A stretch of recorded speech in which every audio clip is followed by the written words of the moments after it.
All right, welcome everybody to my Thrive Through the Holidays masterclass. I did this last year and it had a great response, so I decided that we would do it again. So if you missed it last year, you're in luck. You're going to get some really interesting nuggets that you're going to be able to use through the holidays.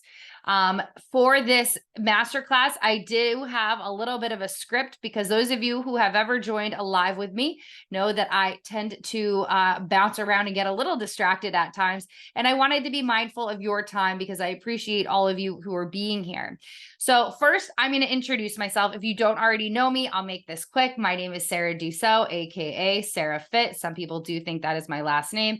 It is not. But once I did have a hotel room booked under that name. Thank you, New Balance.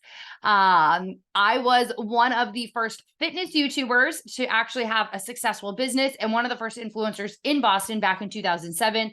I am a certified personal trainer through the ACSM. Lots of people still coming in. I'm a former Barry's Bootcamp instructor. I'm an Institute of Integrative Nutrition graduate. I'm a holistic health coach through them, and I am a top Faster Way Premier coach. But from the age of 18 until I was about 31, I was perpetually trying to lose weight. I was trying to lose the last 5 to 10 pounds. At the height of my YouTube career, when I had 200,000 subscribers, I was literally shooting videos in Malibu at these beautiful sets. I still always thought that I needed to lose weight. I thought that I needed to look more the part to be successful in the fitness space. Thank God we now know that I was wrong. But back then, as soon as the shoot would wrap, I would go back to my regular eating habits and the weight that I lost would come back. So I would severely restrict for these photo shoots and then it would come back. For obvious reasons we now know. But I'd feel defeated and ashamed in my lack of willpower. And during the holidays, I would give myself a free pass for the day to eat whatever I wanted. One year, this is Thanksgiving, I remember very vividly, I had so much dessert that my body wasn't used to having that I literally made myself sick. I laugh about it now, but it's kind of sad to look back and think that I was so restrictive that when I finally gave myself the option to indulge, I literally couldn't stop. So I'm sure the next day looking back, I probably went for like a 5 or 10 mile run to burn it off. I no longer have this mentality. I have food freedom. That's what I call it. My mood is no longer dictated by what I do or don't eat. I haven't had a binge eating episode. And honestly, I can't remember when, maybe 8.5 years ago. I no longer look at the holidays as a time where I inevitably would gain weight. I no longer look at the holidays nervous that I'll revert back to unhealthy habits. I'm currently 39. I'll be 40 next year. And I feel the best that I've ever felt. Honestly, I eat enough of the right foods and no longer feel controlled by food.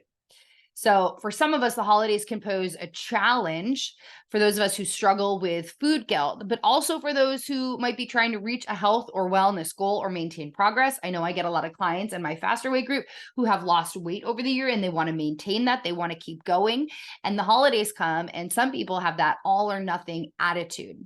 The abundance of indulgent foods, they can disrupt routines and they can lead to unwanted weight gain binges and feeling bad about yourself.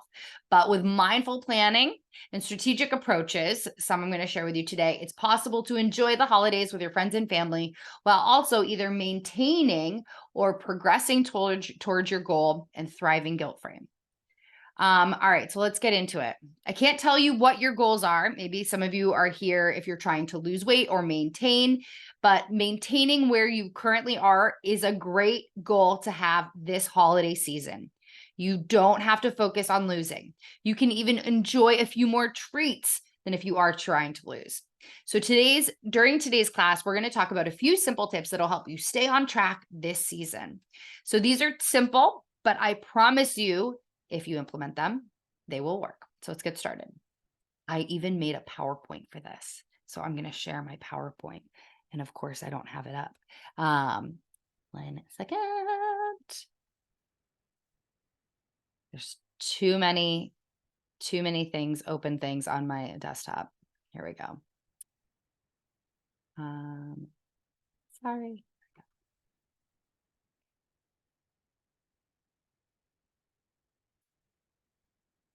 All right. So here we go. We are thriving through the holidays, mentioned that, and we're going to be staying healthy. All right. So the first one, and I think you can share my screen. Yep, you can see this.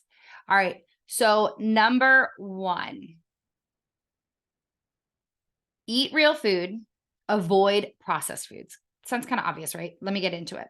Removing artificial ingredients that are known hormone disruptors was a huge step for me in learning how to mindfully eat. Okay. Eating the foods that I love and learning to stop when I'm full. The number one culprit, cutting out gum. That was aspartame and sucralose, had a huge effect on my ability to recognize when I was hungry and full.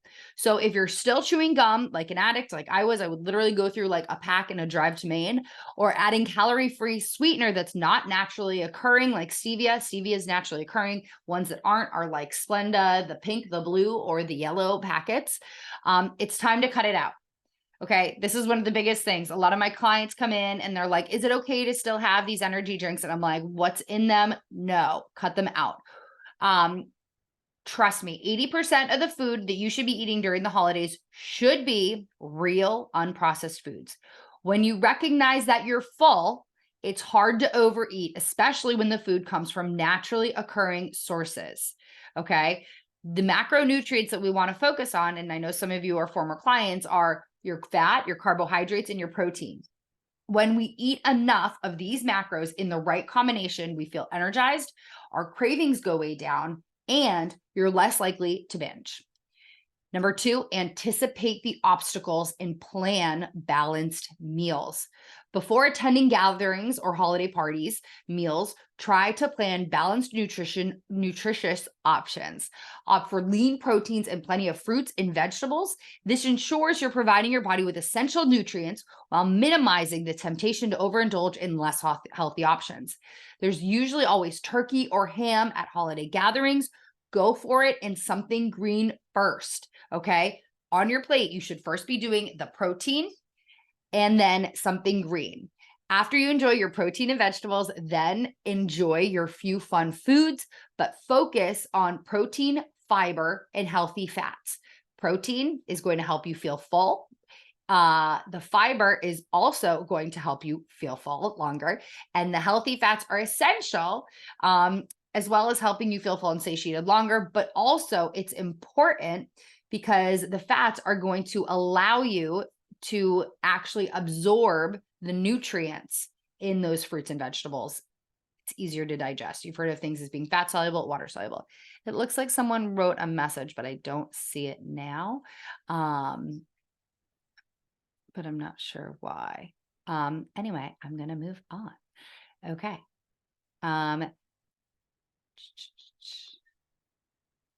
3. I mentioned this in the last one. This one's probably the most complex one here and the biggest takeaway.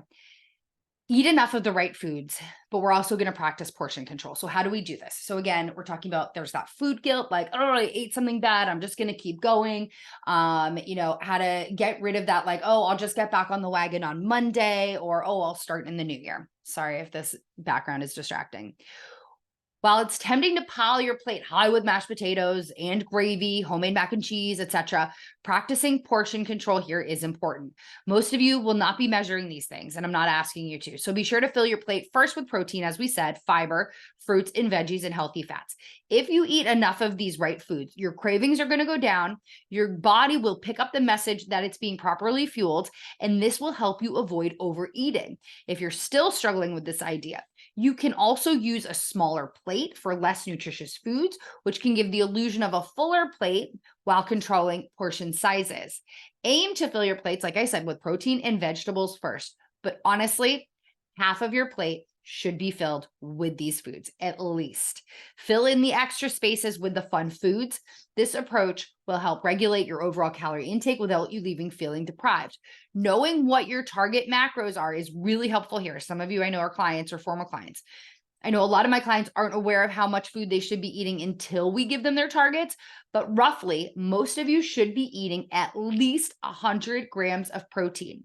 How we break that down, honestly, sometimes, and many of my clients are at 120, we break it down into threes. So each meal should have at least about 30 to 40 grams of protein. That is not that overwhelming. 30 grams of protein could look like a serving of salmon or chicken. It really isn't that much. About most protein powder servings are about 24. You could go up to 30. If you're just doing eggs, you might have to add in some egg whites to bump up that protein without going too high of your fat. I'm going to stop sharing for a hot second. Actually, no, you know, I'll leave it up for one more bullet point. All right.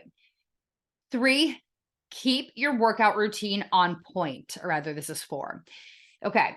So this is another one. Back in the day, I would over exercise. Okay. I'm going to stop sharing for a second. I would over exercise. I would be indulgent in my holiday parties, and then I would try to out exercise the poor diet. This would leave me feeling hungrier the next day because I didn't know my macro targets. This all kind of comes together. It's very cyclical. So here's an example. Some of you don't know your macro targets, so you undereat. Then you're starving. You go to this holiday party, you first have the bacon wrapped date, and then you see the dip, and then you get into the cheese, and then you're like, this day is long gone. We'll start tomorrow, and you go all out. The next day, you want to burn off these calories, you do extra cardio. Again, you don't know your target macros, you're starving, and so you try to undereat, but you're hungry, and inevitably your willpower, you know, is reduced, and you eat, and then maybe you can't stop and you feel guilty again, and the next day exercise again. We are looking to break this cycle. So keeping your workout routine on point. Listen to this. Maintaining a consistent exercise routine is important during the holidays for many reasons. Okay. It helps balance your hormones. It will avoid mood swings. It will keep stress at bay. Sticking to your routine when it comes to working out helps your mindset as well during the holidays. Some studies even suggest that people who work out in the mornings make better choices all day long. The best time to work out is when you can actually fit it in, though. So don't let that discourage you. Even if your eating is a little off, you could at least find the time to squeeze in a few workouts each week. It's true that you can't out exercise a poor diet. However, every little bit does help.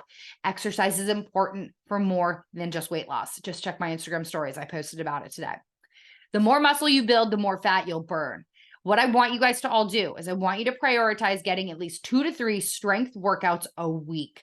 These do not need to be mega calorie burning workouts, but building lean muscle will, as I mentioned, elevate your resting metabolic rate and burn more fat over time than one-off cardio workouts. So when you do those cardio workouts, you burn those calories, but then you got to do it again the next day to maintain that baseline. If you build lean muscle, you will raise your metabolic rate overall, and it's just going to be hanging out at a higher point.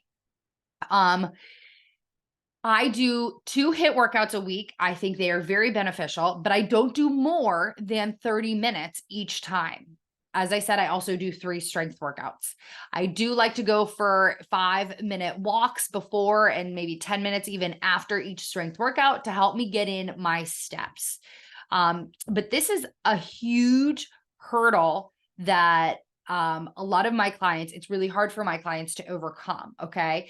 They come in, they're used to these huge calorie burning workouts. And then they're like, wait, you don't want me to do that? And it's like, it's a little taxing on your adrenals and it's a little taxing on your hormones. And we want your hormones to be functioning optimally. And the best way to do that is be efficient with your exercise and also eat enough of the right combination of food so that you have energy. You don't have these cravings and you're just at this, you know, highly efficient point of operation. All right.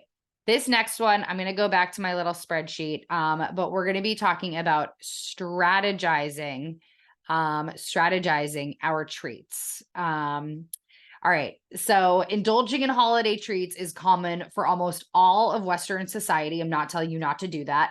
However, it's important to do it in moderation. Choose your favorite indulgences, savor them mindfully, rather than sampling everything available, which to be honest, I do this if they're really small. Select a few special treats to enjoy. I like to use my here and now rule. I mentioned this last year if you joined me. This way you can relish the flavors without overloading the excess calories. It is important It's important to choose the foods that are worth it. This is part of the here and now. I don't want you to waste your macros on something you don't love or something you can enjoy any old time of year. Choose wisely. So basically how this here and now trick works is it's like, I would say no to store-bought cookies that somebody brought to the cookie swap and instead enjoy the cookies that somebody made from scratch at home that look delicious that you're not going to probably have until you come back to this holiday swap the next year. The store-bought cookies you can have any time of year, right? But grandma's pie, the special stuffing that you buy at Flour, if for those of you who are local, Flour has the best stuffing. They only make that once a year. So that is something that is special. Enjoy. When you only choose one or two foods that are worth it, you have a much higher chance of staying on track. Like I said, some people will have 2 or 3 or 4 foods and they'll be like, this day is a wash, and they'll revert to just basically throwing in the towel and forgetting any health goals that they may have had. Every meal or snack, I really believe, is an opportunity to start fresh. So don't go down that rabbit hole thinking the day is blown by one meal or 5 treats. If you track macros, often you'll see that these treats do not derail your progress. They do not derail your day. Some people on Instagram think that tracking macros causes people to be restrictive. For me, it was the opposite effect. It actually gave me the freedom to have dessert without the guilt. I had been thinking that by eating my favorite desserts, I was setting my body up to gain weight. But once I started tracking, I realized I was eating treats and hitting my maintenance goal number. I wasn't gaining weight and I didn't need to burn off the excess calories. It was a vicious cycle because I thought I was being bad for indulging. I had food guilt that led me to restrict myself even more. The more restrictions, the greater the cravings. The cravings came from a place, though, of genuine hunger. And when you finally eat out of survival mode, it's not a lack of willpower. It's your body just telling you what it needs. So during the holidays, implement this here and now rule. Plan ahead to have 2 or 3 of the treats. And next, I'm going to talk about hydration. I'm going to get to the food guilt. I'm going to stop sharing and then we're going to get to the food guilt. So next we're going to quickly talk about hydration. Most of you know this, but proper hydration is often overlooked, but crucial for weight maintenance. Sometimes thirst can be mistaken for hunger. If you didn't know this, leading to unnecessary snacking. The part of the brain that tells you when you're hungry is the same part of the brain that tells you when you're thirsty. So try drinking plenty of water before. I love to carry around my my Stanley. I fill it up twice a day at least, although my kids continue to drink out of it. So I'm not quite sure how much I'm actually drinking, and I definitely fill it up more than twice. But drink plenty of water before, during, and after meals. It will take up room in your belly, make you feel a little more full, allow you a little bit more time for your brain to register what you've had to eat. Aim to drink half your body weight in ounces of water if you didn't know that. And if you're drinking alcohol, maybe a little even more. To avoid hangovers, choose clear liquor. I love tequila. There are like 30 grams of sugar in a margarita. What I go for is tequila, soda, maybe some pineapple or grapefruit or lime juice. And I'm good with that. If you love margaritas, that's a treat. Enjoy it. Aim for a skinny one if you can. And wine, a good quality wine, doesn't give me huge hangovers, but more than 2 glasses, it will. All right. We're getting into the food guilt. Prioritize mindful eating. Be intentional. Mindful eating, whether you track macros or not, is a strategy for maintaining your weight during the holidays. It involves being present and attentive while you're enjoying your holiday meals. Start by savoring each bite, appreciating the flavors, the textures, the smells. Avoid distractions like your phone or screens. Most of us hopefully are not doing that because we're eating with family, and allow your body to be in tune with your body's hunger and fullness cues. As I said earlier, remember it takes your body 20 minutes to catch up to your belly. Therefore, it's important to slow down. By eating slowly and mindfully, you'll be more aware of when you're satisfied. This will help prevent overeating. I'm going to go back quickly to my PowerPoint, which is this it? Yep. Okay. So real quick. So with this mindful thinking, I also want you guys to abandon this food guilt. And some of you may be like, I just don't want to gain weight. I don't know what food guilt is. I think it's the whole package. I think mindset is just as important, if not more important, than calories in, calories out, because we're all going to have days that derail our goals, right? We're all going to have weddings, we're going to have anniversaries, we're going to have parties, birthday parties. So a surviving mindset. So the title of this masterclass was How to Thrive and Not Just Survive. Somebody that's surviving the holidays will go into a day and say, I already had pizza and a cupcake, I might as well have 4 more. Tomorrow I'll go for a 6-mile run or hour-long boot camp to burn it off. I swear I'll start eating healthy once New Year's hits. That's a surviving mindset, and I don't want any of you to have that. I want all of you to have a thriving mindset. Here's what a thriving mindset looks like. Every bite is an opportunity to start fresh. Enjoy the foods that you love, and don't waste eating the foods you don't. I know this is going to sound like a silly example, but I don't love mashed potatoes, so I don't put them on my plate. Like, don't like the rolls, don't love the rolls either. I will fill that space with some stuffing, some turkey, a little bit of cranberry sauce. Like, one little bite with all of those is like perfection to me. I don't feel the need to have the mashed potatoes because they don't bring me joy. Also part of the thriving mindset. Cardio can keep you in the hunger, burn off the treats mindset cycle. So really try focusing on strength training. Okay. Try doing those 3 strength training workouts. You could do the 2 hip too, but try eating more protein. Try tracking your treats to see that they aren't all that bad after all. When you track your treats, you're going to see, you're going to be like, I've never been eating that much anyway all along. I don't have to feel bad about it. Because before I would eat a dessert and I'd be like, oh, I feel really bad. But I was eating 1,200 calories and the dessert put me at a normal calorie range for my body type. There's no wagon to get back on, and there's no better to start fresh than right now. You deserve to be reborn and start fresh. So let's kind of go back to thrive. We're number 1, we're going to set realistic goals. So for many of you, that might just be maintain. Some of you, that might be to continue to lose, but plan for success, not perfection. Maintenance is a perfect goal, as I said, and focus on progress over perfection. We're also going to stay hydrated. As I said, drink half your body weight in ounces of water. Find time for physical activity, prioritize self-care and relaxation, listen to your body. When we're talking about de-stressing, also practice yoga and meditation. These, I think, go all into the mindset. I love doing Peloton 30-minute yoga classes. I find them quick and easy to fit into my day. I do them on Fridays and Sundays. And lastly, ask for support. Communicate your goals with friends and family and share your goals with them. When you communicate with them, it's important to find people who will offer you both truth but also grace. They can help you make healthier choices and remind you of why you asked for their support in the first place. Better yet, are these support people willing to do it with you? For example, is your partner or spouse on board? If so, can he or she make similar choices at the table? Support is so important when it comes to overcoming temptation.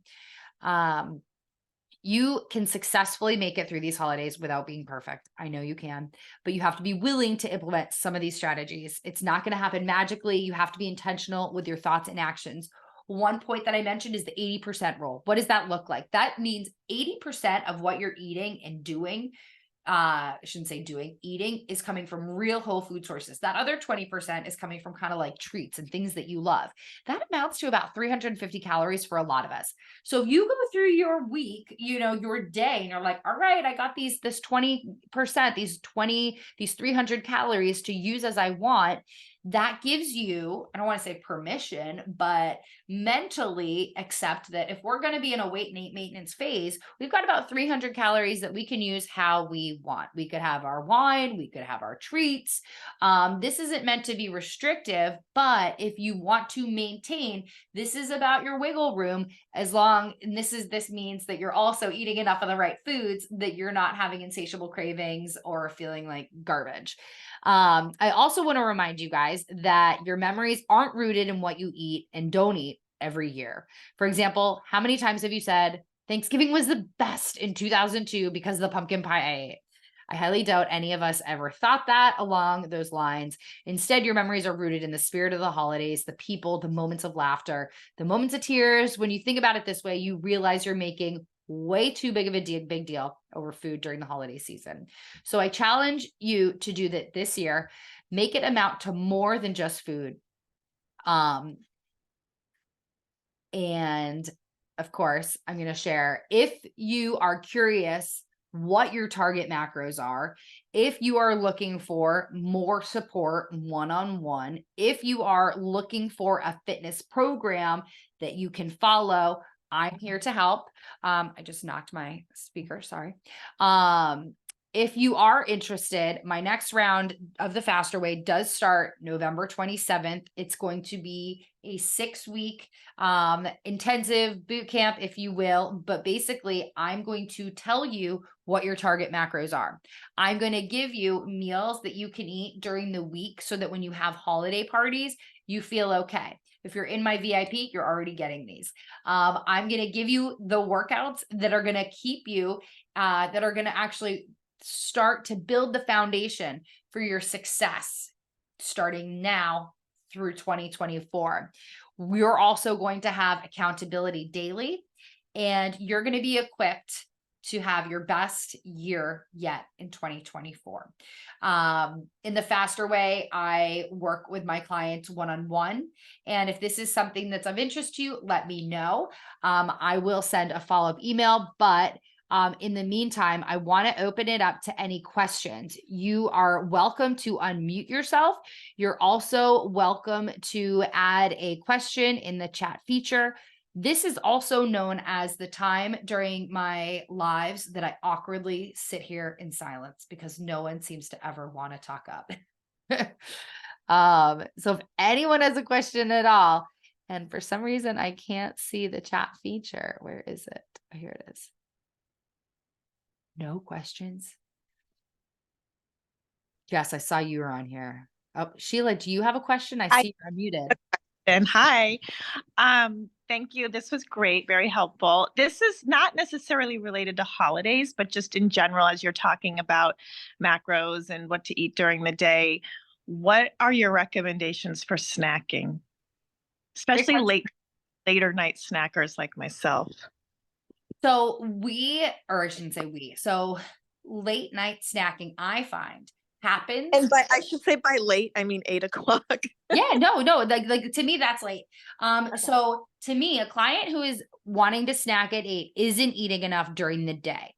So that is to me a flag that you're not eating enough for yourself, for your body, for optimal hormone function, thyroid, all that. That being said, if you are finding that you are hungry at that time of day, I would say we need to add more food during the day. To be honest, that's my first thing. Okay. However, if you are genuinely hungry, I guess like if you're at a party, I would say go with protein, things that are more protein heavy.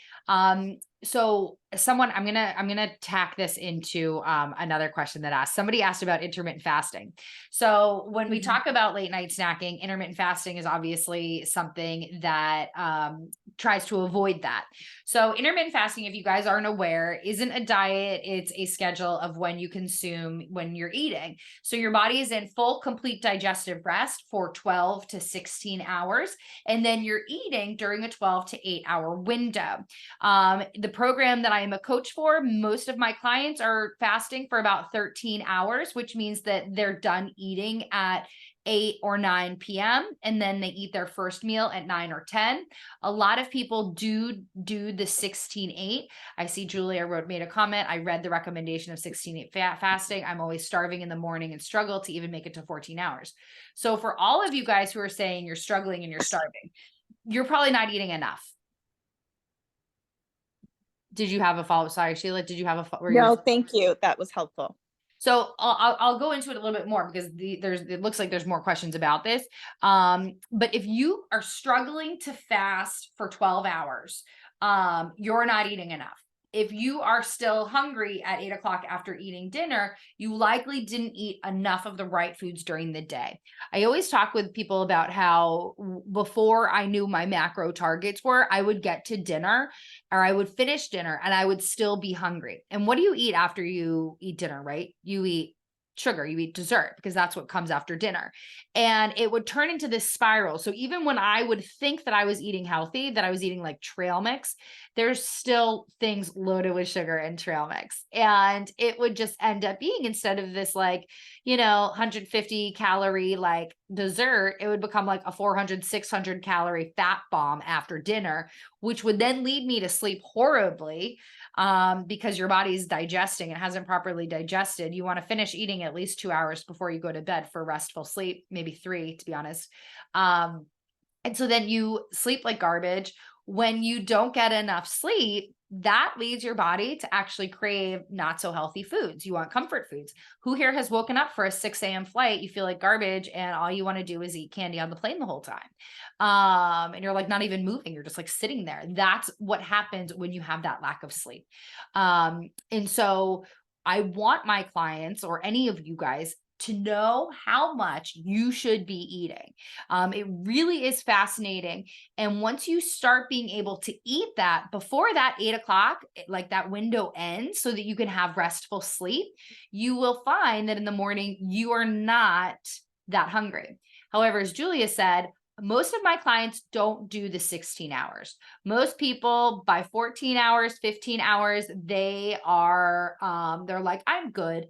And so how I coach my clients is I want anything and everything to feel easy and sustainable, and it's not a challenge. Everything should become second nature. I fast about 13 to 14 hours almost every single day, and I don't even think about it. And if I am hungry, I eat. My number one tip to any client is I don't want you to ignore your body's natural ability to tell you when you're hungry or full. If you are hungry, your body is telling you something. A, it needs more nutrients. Maybe you didn't eat enough of the right nutrients. Okay. That would happen. Like, my kids eat a McDonald's meal and they're hungry like 30 minutes later because there was no fiber. There was no heart healthy fats. There wasn't enough protein. Water makes a huge difference. Sydney said, for her at night, I'm a 14-10 girl. Same. Love that. But if your body is telling you that you're hungry, there's a good reason. Let's lean into that and see why. Did you not eat enough the day before? Did you not eat enough of the right foods? Were you more active today? Is it right before your period? Right before my period, I love chocolate. So guess what I do? I eat chocolate before my period, and I don't feel bad about it. And I feel empowered that I know my body well enough to know that I actually enjoy eating chocolate right before my period more than I do any other time of the month. So it's like I look forward to it. It's not that I'm restricting myself other times of the month. I'm just like not as into it. I'm like, nah, take it or leave it. Don't really care.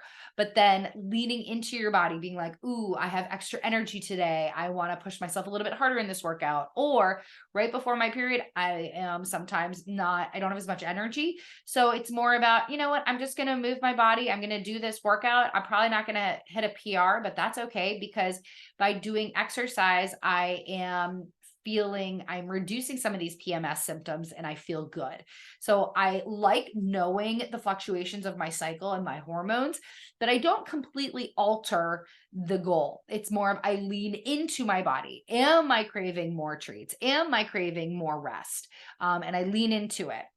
I don't think you're causing your body any harm by, doing a HIIT workout when you're in a PMS phase. Bridget asked, what about coffee during morning fast? Great question, Bridget. So I am totally fine with my clients having coffee before breaking their fast. I recommend to my clients to keep what they add into the coffee 50 calories or less, no fiber. I would also prefer like a sugar-free creamer. I do unsweetened Califia Farms oat milk creamer.